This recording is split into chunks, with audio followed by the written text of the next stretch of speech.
ছোটোবেলা যখন শিশু একাডেমিতে গান শিখতাম তখন একটা স্যার আমাদের একটা গান শিখিয়েছিলেন, আজ ঝড়ো ঝড়ো মুখর বাদলের দিনে, রবীন্দ্রনাথের খুব সুন্দর গান। ওটা শুনলাম পরে যেরকম একটা অনুভূতি হতো, বর্ষাতে হঠাৎ মধ্যে বৃষ্টি নামবে, পুরো পৃথিবীটা যখন গরমে অতিষ্ঠ, তখন সমস্ত পৃথিবী ঠান্ডা হয়ে যাবে এবং এই সুন্দর সুন্দর গানগুলো দেখে তখন মনে একটা নাচের অনুভূতিও জাগবে।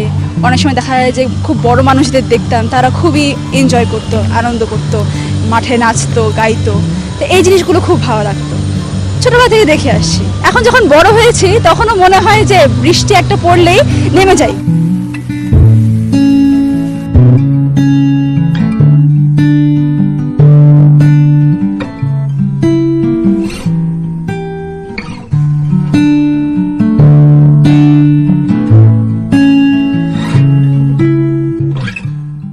বর্ষাকালটা ভালো লাগে কারণ দেখা গেছে যে ঢাকায় যে তাপদাহ, যে গরম, মানে বর্ষাকালটা আসলে একটু স্বস্তি পাওয়া যায়। যে কয়েকদিন যাবতীয় লক্ষ্য করছি যে প্রচুর হিউমিডিটি, তো মানে হিউমিডিটিটা কখন কমে, যখন মানে বৃষ্টিটা নামে অ্যাটলিস্ট, তখন মানে মনে হয় যে শহরটা হাফ ছেড়ে বাঁচলো, ইভেন আমরাও হাফ ছেড়ে বাঁচলাম।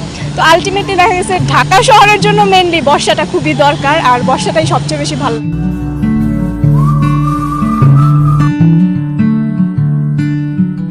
এর থেকে বড় ব্যাপার হচ্ছে আমার জন্মদিন হচ্ছে আষাঢ় মাসে।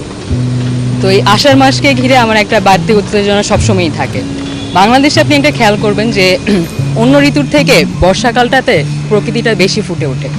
স্বাভাবিকভাবে ছেলেরা একটু শান্ত স্বভাবের হয়, অনেকটা কাব্যিকও হয় কিছু ছেলে। তো সেই হিসাবে বর্ষাকাল আমার অনেক প্রিয়। ষড়ঋতুর দেশে এই বর্ষাকালটার জন্য সবসময় আমি অপেক্ষা করি। যদিও অনেকে মনে করে যে এই যে বৃষ্টিতে হচ্ছে কাদা পানি হয়ে যায় বা বাইরে বের হওয়া যায় না, এটা একটা চিন্তাধারা। আসলে আপনি চাইলে এটাকে অন্যভাবে এনজয় করতে পারেন।